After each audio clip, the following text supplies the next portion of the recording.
So I'm sure we've all seen by now what kind of unfolded in New York City on the subway there.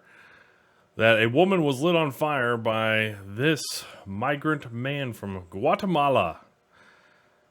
And she basically just burns alive. So that is what New York City has come down to. There's like literally no outrage, no protesting, or anything like that.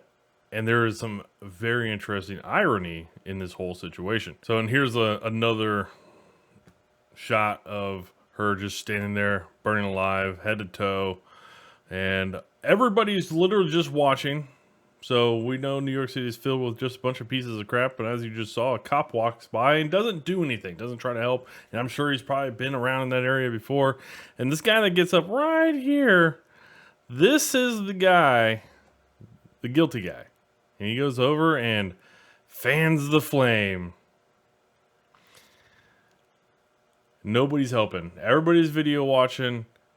And why is that? Well, a big reason why that is because of what this guy posted. And everybody kind of knew that this was going to happen. There were a lot of people kind of called out what was going to come from the Daniel Penny's case. It's like when you have, if you don't know who Daniel Penny is, he's someone, I believe last year, that choked a black man on one of the subway trains there in New York City. He just got, his court trial just ended and basically he was not found guilty. So he's free man. And if you didn't hear about that, I'm not going to go into all that. But what this guy basically posts, the prosecution of Daniel Penny, is one of the main reasons nobody helped this woman. The city made it clear, if you try to help people in danger on the subway, you will be prosecuted and treated as a criminal. Welcome to the dystopian nightmare of modern New York. This is exactly right. People were saying that this was going to happen. People are not going to be the good Samaritan and help out if someone needs help, because it doesn't behoove them to do it. It's a lose-lose situation. And it's really tragic because this woman, her name is Amelia Carter, age 29. This is like the only picture that's really kind of been circulating about her currently as I'm making this. And cute girl, young girl. Apparently she was just like on the train, I guess, kind of sleeping. Didn't know where she was going. I don't really know if that's been said.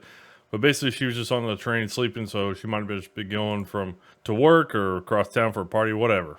But she wasn't really aware of her surroundings, and this man lit her on fire. Now, if she was a black woman, I bet you New York City would be having a fucking riot. But no, she's a white woman, so the mainstream media doesn't even give a shit. They labeled her as an alcoholic. I haven't watched any of the mainstream media talk about this.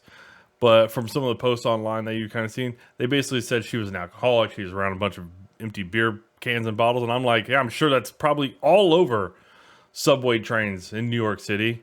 But the fact that there was no outrage for this is absolutely freaking ridiculous. They did capture the man. There's a video out there of them capturing the man that lit her on fire.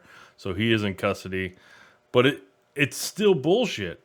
But the irony part of it was just earlier in the day, the governor of New York City, who came out earlier in the year and said, oh, look, we have made New York City subways safer.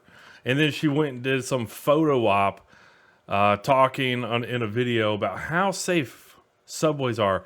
Well, just earlier in the day, when that lady was lit on fire, the governor of New York, sent out this tweet, 2 tweets actually, about the safety of the subways. This holiday season, we were hard at work for you. More money in your pockets, safer streets and subways, a stronger New York State. Take a look. Sure, some link to whatever. And then she also sent out this one, also the morning of December 22nd. In March, I took action to make our subway safer for the millions of people who take the trains each day. Since deploying the National Guard, New York, to support New York Police Department news and MTA safety efforts and adding cameras to all subway cars, crime is going down and ridership is going up. And that is complete bullshit. A woman getting burned alive on the subway the day that this goes out is the epitome of irony. And then on X, you got community notes that even came back to that tweet and said, a sleeping woman aboard a subway car has died after being intentionally set on fire at Coney Island Stillwell Avenue substation. Amazing. And nobody helped. All those people around, hey, we're just going to video it because we can't help, or we're going to wind up like Daniel Penny and possibly be found guilty for putting out this woman who was on fire. And if you didn't see, this also happened the same day. This is a 72-year-old man who gets shoved onto the subway and has spinal damage. 72-year-old man shoved onto the subway, falls, and then has spinal damage. So within the same day, you had a woman burned alive and a man who was shoved and is probably, I don't know, maybe going to be paralyzed. I don't know the extent of that spinal damage, but it doesn't sound good.